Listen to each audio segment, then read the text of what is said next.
예수께서 이 말씀을 하시고 제자들과 함께 기드론 시내 건너편으로 나아가시니 그곳에 동산이 있는데 제자들과 함께 들어가시니라. 그곳은 가끔 예수께서 제자들과 모이시는 곳이므로 예수를 파는 유다도 그곳을 알더라.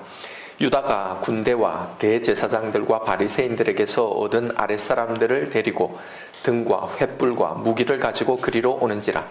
예수께서 그 당할 일을 다 아시고 나아가 이르시되 너희가 누구를 찾느냐? 대답하되 나사렛 예수라 하거늘 이르시되 내가 그니라 하시니라. 그를 파는 유다도 그들과 함께 섰더라. 예수께서 그들에게 내가 그니라 하실 때에 그들이 물러가서 땅에 엎드러지는지라. 이에 다시 누구를 찾느냐고 물으신대 그들이 말하되 나사렛 예수라 하거늘 예수께서 대답하시되 너희에게 내가 그니라 하였으니 나를 찾거든 이 사람들이 가는 것은 용납하라 하시니 이는 아버지께서 내게 주신 자 중에 하나도 잃지 아니하였사옵나이다 하신 말씀을 응하게 하려 함이로라. 이에 시몬 베드로가 칼을 가졌는데 그것을 빼어 대제사장의 종을 쳐서 오른편 귀를 베어 버리니 그 종의 이름은 말고라. 예수께서 베드로더러 이르시되 칼을 칼집에 꽂으라. 아버지께서 주신 잔을 내가 마시지 아니하겠느냐 하시니라. 아멘. 지난 시간에 이어서 예수님께서 잡히시는 이 사건을 한 번 더 묵상하며 살펴보고자 합니다. 유다는 예수님이 기도하고 계시던 겟셋마네 동산으로 무장한 로마 군대와 또 성전 수비대를 이끌고 옵니다. 예수님은 그 당할 일을 다 아시고 먼저 그들에게 나아가시죠. 내가 너희들이 찾는 그 사람이다 라고. 그 순간 예수님의 신성의 권능이 드러나면서 모든 사람들이 다 나가떨어져서 엎드려집니다.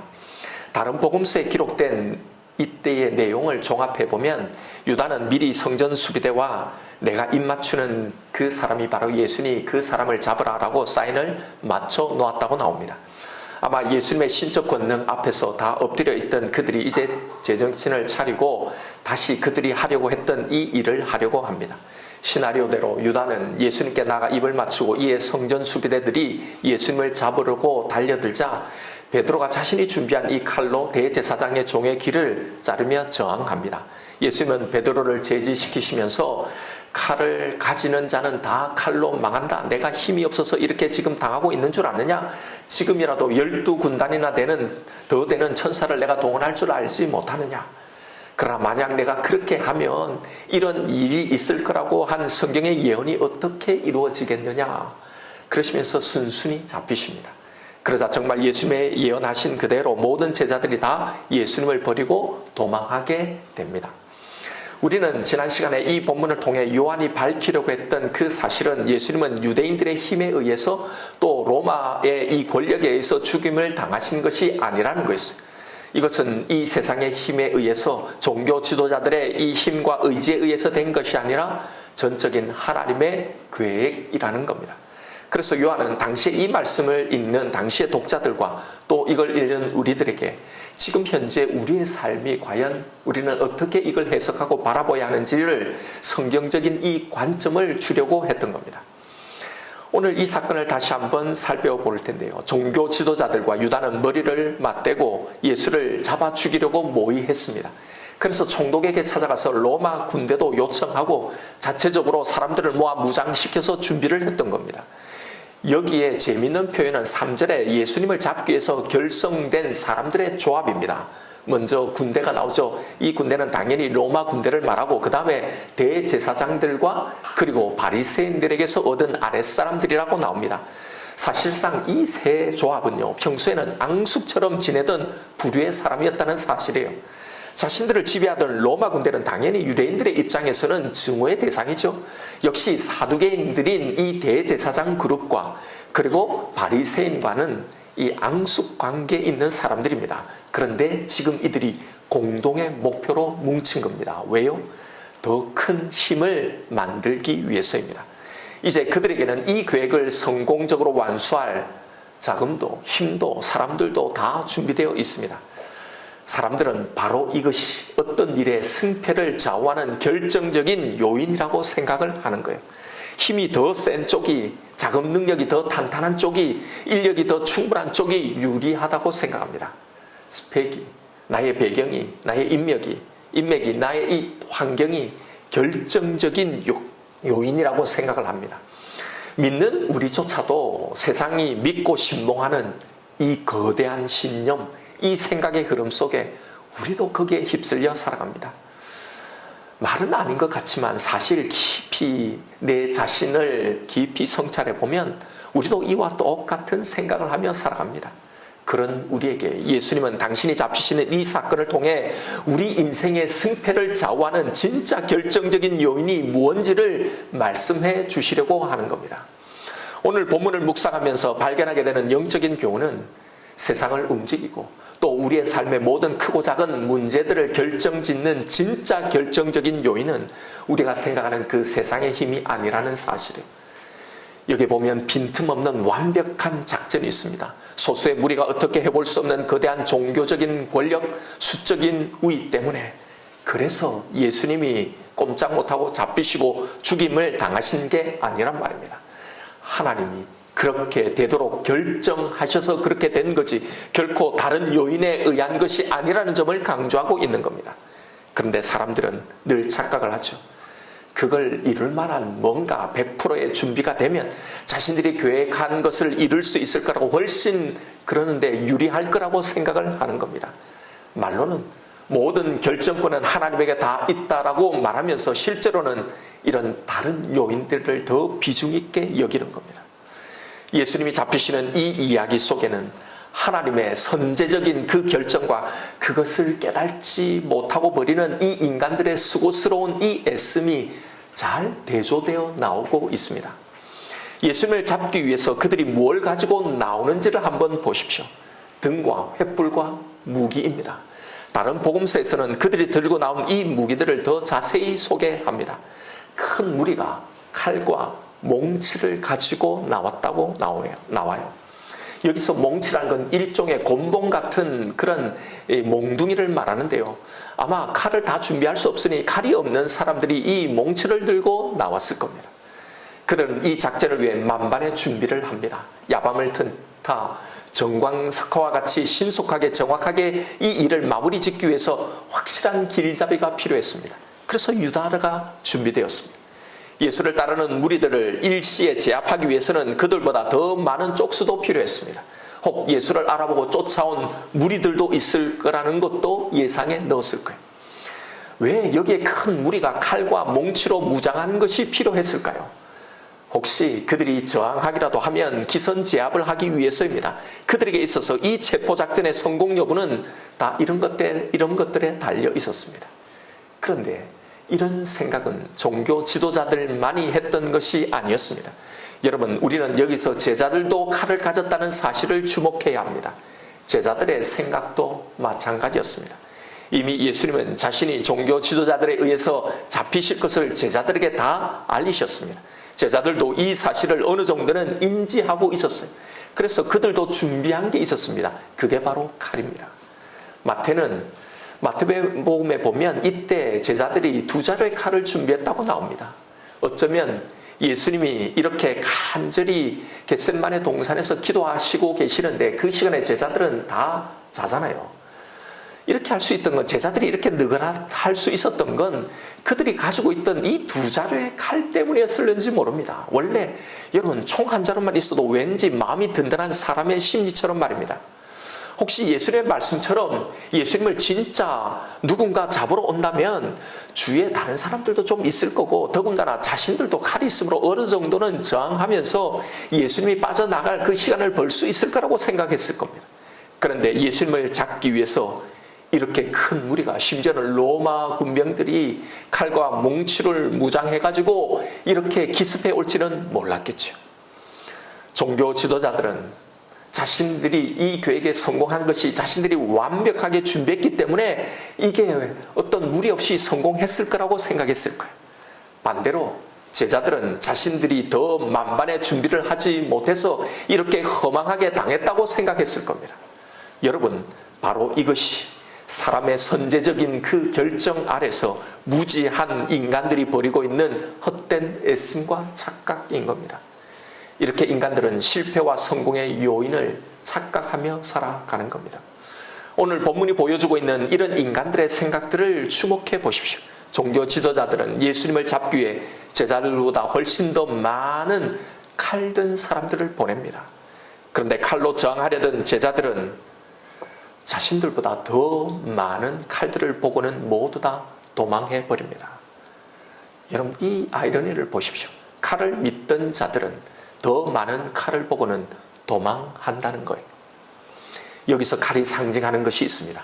사람들이 믿고 있는 이 세상적인 힘입니다. 사람들은 이렇게 칼을 의지해요.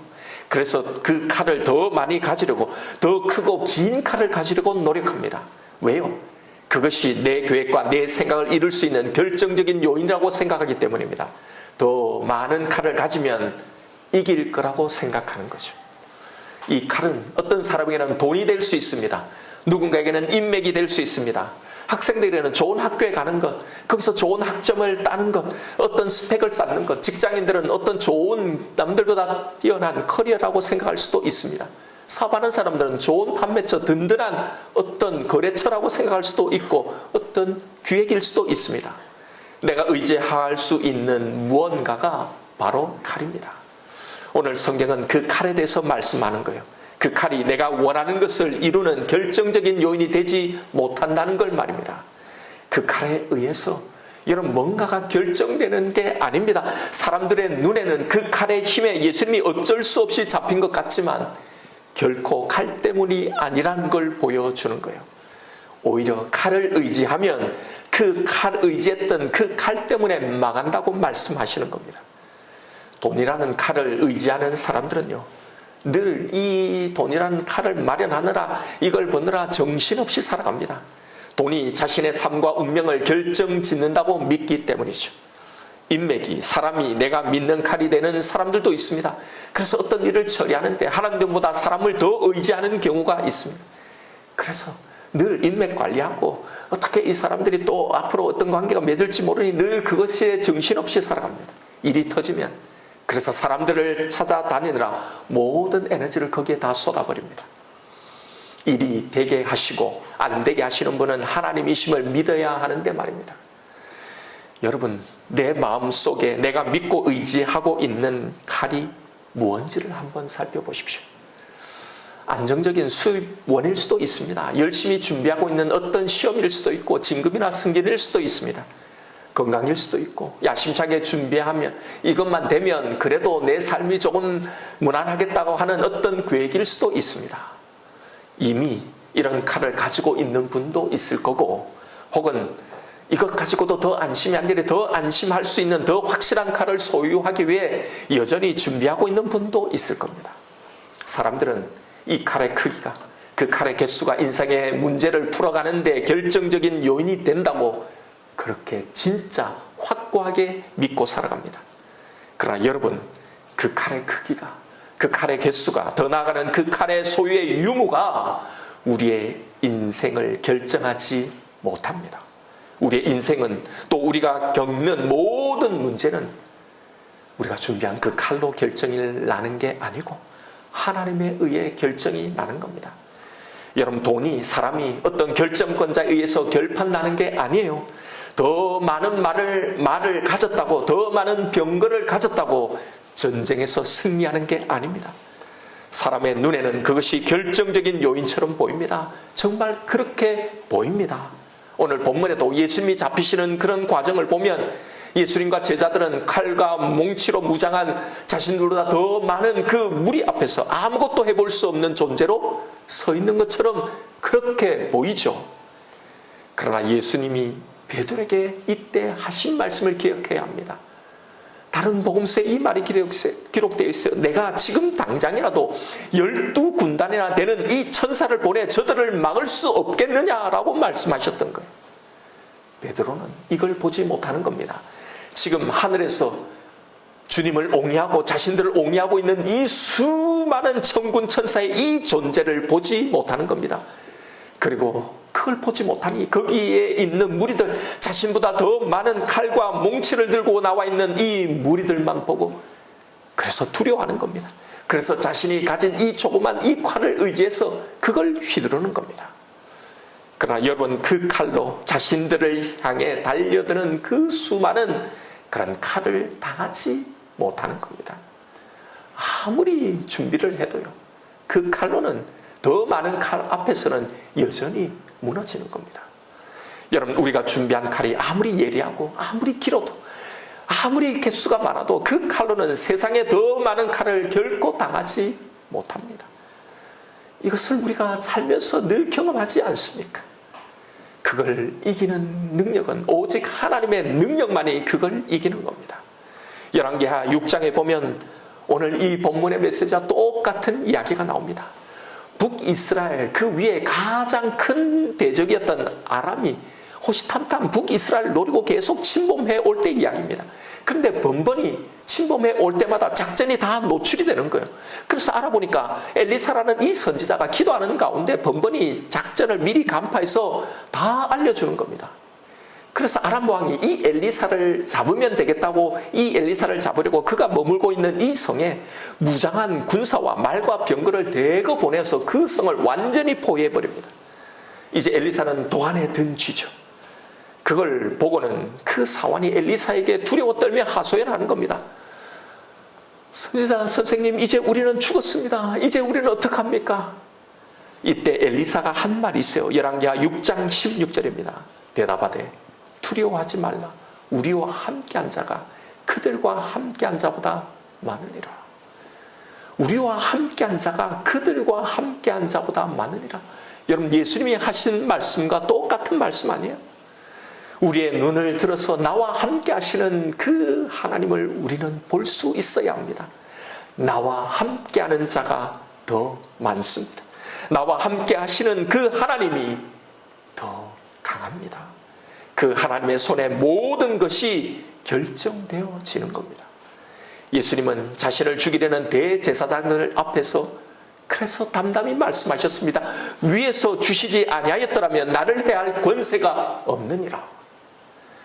여러분, 세상의 칼이 우리의 인생의 승패를, 우리의 운명을 좌우할 수 없다는 것을 믿어야 합니다.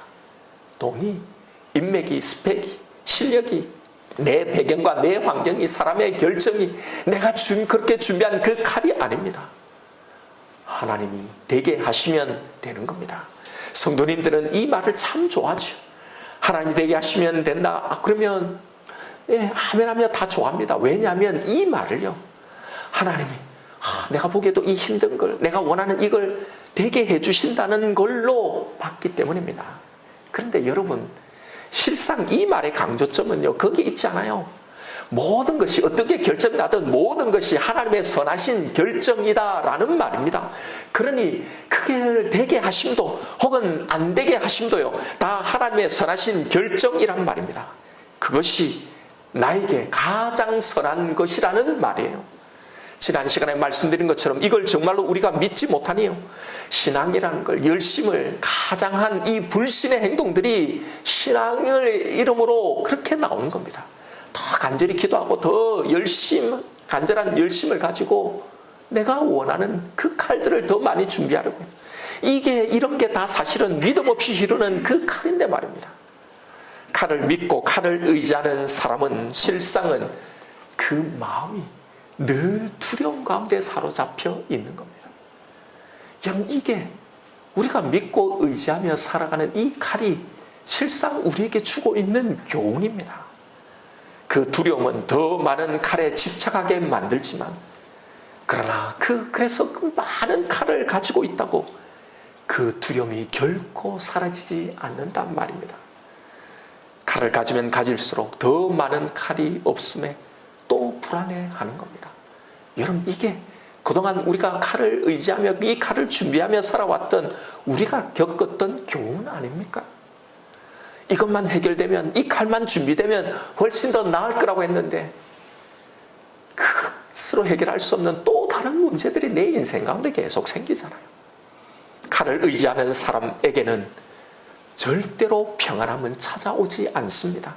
그래서 칼을 휘두르는 베드로를 향해 예수님은 칼을 가지는 자는, 그 칼을 그렇게 의지하고 휘두르는 자는 다 그 칼로 망한다고 하셨던 거예요. 여러분, 우리에게 있는 불안함 중에 미래에 대한 불안함이 가장 큰 비중을 차지할 겁니다. 연령대를 불문하고 앞날에 대한 걱정, 특별히 노후에 대한 불안함들이 우리 가운데 있을 거예요. 사람들은 그래서 앞날에 대한 노후에 대한 대책을 그렇게 막 세우려고 합니다. 돈이 있어야 하고 안정적인 수입원이 보장되어야 하고 살 집도 있어야 하고 뭐또 있어야 하고. 저도 목사이지만 왜 이런 불안함들이 없겠습니까? 그러나 저에게는 이것에 대한 하나님이 확실하게 보여주신 너무나 생생한 실물 교육이 있었습니다. 바로 저희 부모님들이에요. 저희 아버지가 은퇴하실 때요, 아무것도 없으셨어요. 모아놓은 돈도, 집도, 고정적인 수입원도 은퇴하시니 이제 이런 것도 다 없어지는 거죠. 준비 없이 불성실하게 사셔서 그런 게 아닙니다. 그 누구보다도 성실하고 치열하게 최선을 다해서 사셨지만 물질의 복을 주시지 않았기 때문입니다. 그러니까 이제 이 모든 것을 내려고 은퇴할 이 시점에 당신이 살아온 이 인생, 이게 내가 살아온 지금까지 살아온 이 인생이 뭘까 하는 그런 우울한 마음이 드시더래요. 그때 아버지가 하나님께 답답한 마음으로 이런 기도를 드리시대요. 하나님, 내가 일평생 하나님을 믿고 살아왔는데 내가 믿지 않는 내 형제들, 내 가족들, 내 친척들 사이에서 하나님을 믿고 살아왔는데 하나님, 지금 돌아보니 나에게 아무도 없네요. 아무런 노후 대책도 없고 모아놓은 돈도 없고 집 하나도 없고 하나님의 영광을 가리는 것 같고 내 삶이 참 너무나 험한 것 같고 낙심도 되고 걱정이 되시더랍니다. 그렇게 그런 기도를 하는데 하나님이 그러시대요. 아버지의 표현을 빌하면, 야 이놈아, 내가 지금까지 너와 함께 하지 않았냐? 지금까지 내가 너를 여기까지 이끌어오지 않았냐? 걱정하지 마라. 내가 너의 노후 대책이다. 이 말씀을 하시더래요.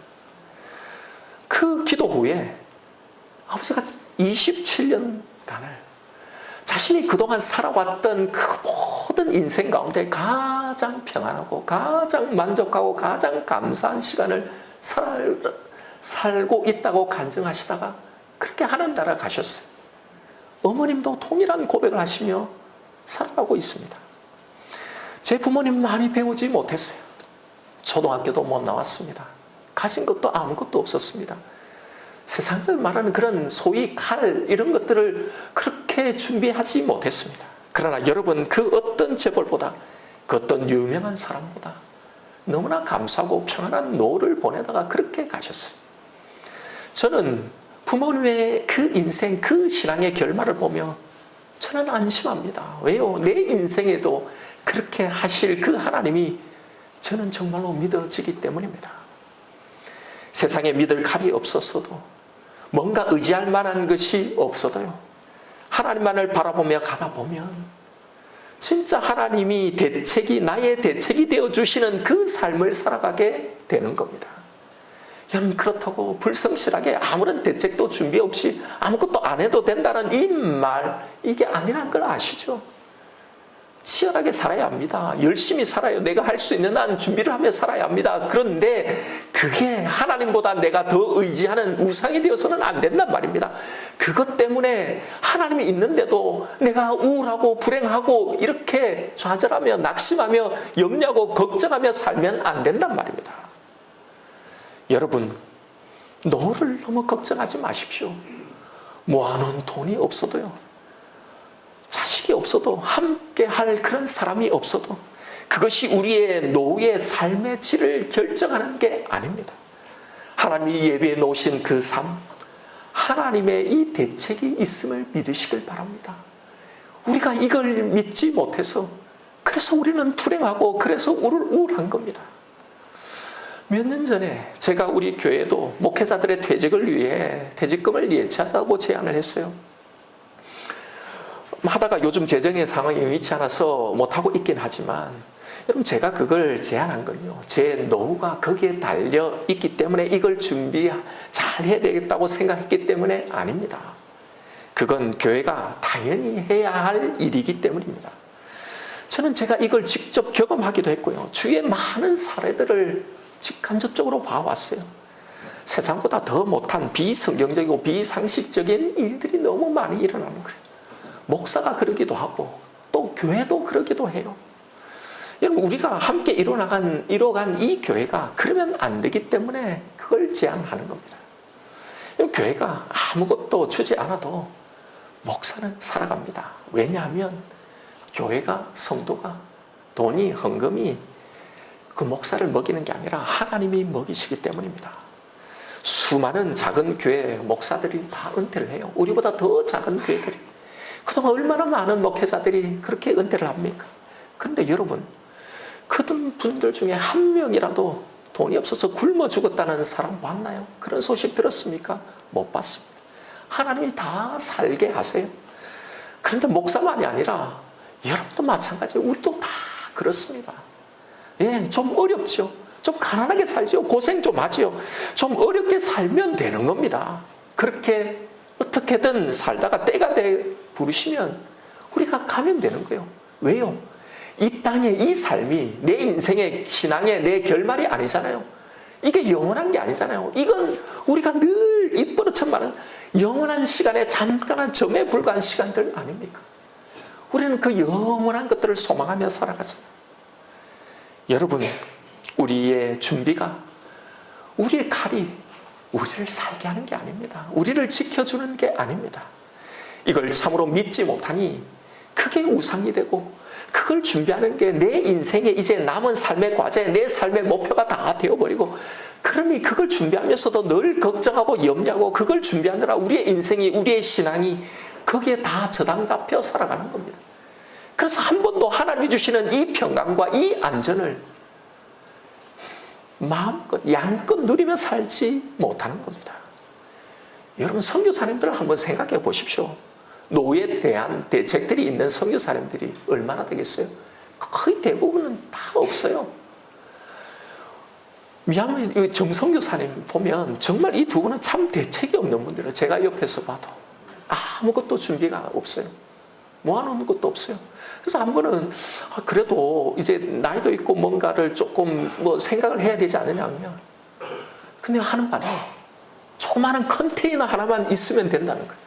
그걸 놓을 자리 그것만 뭐 좀 어떤지 빌리든지 하면 된다는 거예요. 여러분, 바로 이 평강이에요. 왜요? 아무런 칼이 없어도 내가 준비한 그 칼을 의지하지 않고 하나님을 의지하며 나아가기 때문입니다. 그러니 그들보다 더 많은 칼을 사실은 준비하고 가지고 있으면서도요, 우리는 그 평강을 누리지 못하는 거예요. 늘 염려하고 걱정하며 살아가는 거예요. 그리고 늘 그걸 준비하느라 내 인생이 다 저당 잡혀 그렇게 살아가는 겁니다. 아니에요. 여러분, 우리의 삶, 우리에게 주신 삶, 그저 그 시간 그 자리에서 하나님의 뜻에 순종하며 살아가는 겁니다. 이게 믿는 것 아닙니까? 예수님이 순종함으로 그 칼, 그 힘으로 절대 꺾을 수 없는 그 하나님 나라를 이루신 거잖아요. 사단이 자신이 가진 그 모든 세상의 힘으로도 털끝 하나도 건들 수 없는 우리의 구원을 완성해 주신 것 아닙니까? 여러분, 사단은, 세상은 이 하나님의 계획과 결정 가운데 그 어떤 영향력도 행하지 못하는 겁니다. 이걸 모르는 사람들은 불안하니 자꾸 칼을 가지려고 하는 겁니다. 더 많은 칼을. 그걸 믿지 못하고 뭔가를 자꾸 하려는 겁니다. 그런데 칼을 가지고 그 칼을 의지하는 자는 사실 그 칼 때문에 망한다는 사실을 알아야 합니다. 그래서 대부분 그 시간들을 우울하고 불행하고 염려하고 두려워하는 그 시간으로 살아가는 겁니다. 이게 망하는 겁니다. 칼을 의지하면 칼로 망한다고 주님이 말씀하셨는데도 아직도 그 칼을 의지하며 내가 준비하는 그 칼자루를 세워보면서 그것으로 안심하며 사시겠습니까? 여러분, 이제 우리의 삶의 자세를 수정해야 합니다. 우리의 인생은 하나님의 선하신 그 계획대로, 그 완벽하시고 그 온전하신 그 계획 안에, 그 속에서 우리는 흘러가게 됩니다. 그것을 믿음으로 받아들이고 그 순간순간 하나님의 뜻에 순종하며 나아가는 겁니다. 최선을 다해서 살아가되 언제나 주님의 주권을 철저히 인정하며 살아가는 겁니다. 이게 가장 건강한 신앙의 모습입니다. 여러분, 칼에 목숨 걸지 말고요, 그리고 가지고 있는 칼들을 의지하며 그걸 휘두르 뭔가를 이루려고 하지 말고 담담히 주님이 이끄심을 바라보며 내 힘을 다 빼고 그 하나님의 모든 것을 맡기, 그것에 순종하며 나아가십시다. 나를 향한 하나님의 그 선하심, 그 사랑을 믿으십시오.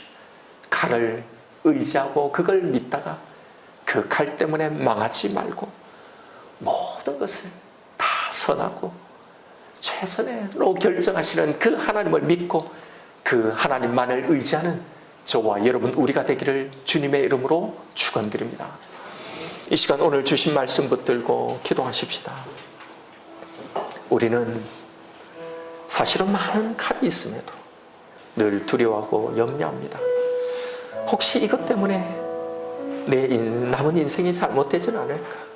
이 일이 틀어지는 건 아닐까? 내가 조금만 더 노력하면, 이것만 좀 해놓으면, 혹은 저 사람이 조금만 도와주면 이게 다 완벽하게 되지 않을까? 여러분, 이런 우리의 마음들이 더 긴 칼을, 더 많은 칼에 연연하게 만들게 하는지 모릅니다.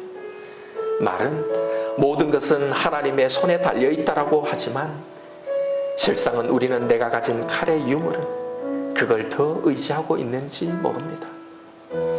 여러분, 상대보다 더 많은 칼, 더 큰 칼이 우리를 이기게 하는 게 아니에요. 믿음이 없기에 정말 모든 것의 결정권자이신 그 하나님의 나를 향해 베풀어 놓으신 그 신실하신 그 길, 그걸 믿지 못하게 우리의 영안이 어두워서 지금 나와 함께하는 그 하나님을 보지 못하는 겁니다. 나와 함께하는 자가 그들과 함께한 자보다 더 많다는 것, 이걸 보지 못하고 늘 두려워하고 염려하며 살아가는 겁니다. 여러분, 칼이 결정하지 못합니다. 믿음이 없는 눈에는 그것에 의해서 다 좌지우지 되는 것 같지만 칼은 아무것도 결정하지 못합니다.